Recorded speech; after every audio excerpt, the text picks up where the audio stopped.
Calendrier de l'Avent, encore une histoire. On ouvre la case du 3 décembre. Bolduc fait à manger. Histoire réalisée par Alexandre Ferreira, écrite par Benjamin Muller et racontée par Céline Kallmann. Production Benjamin Muller. Bonjour les enfants, c'est encore moi, Bolduc, votre lutin préféré, nanani.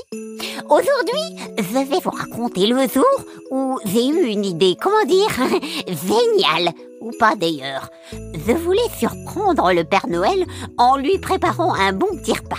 Et je me suis dit, Bolduc, tu travailles dur toute l'année, alors pourquoi ne pas sauter le patron un petit peu? Problème, je n'avais jamais cuisiné de ma vie.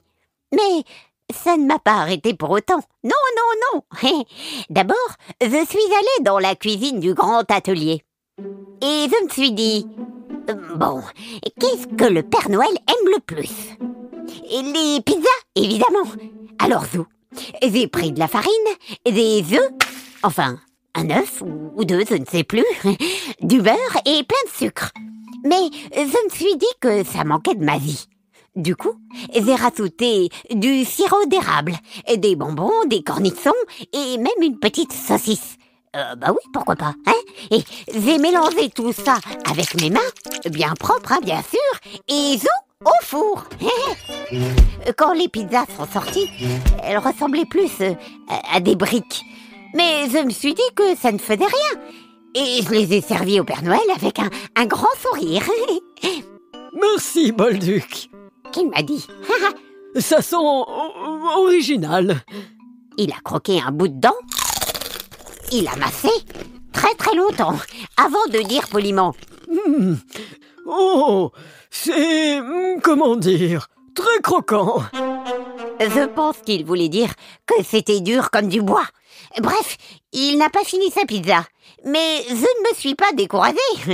Ensuite, je me suis dit, pourquoi pas une soupe? C'est facile, non? J'ai pris une grande marmite, j'ai versé de l'eau dedans et tout ce que se trouvait dans le frigo.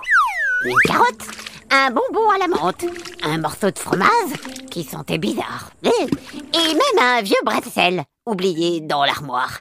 J'ai fait bouillir le tout et j'ai appelé ça la soupe magique de Bolduc.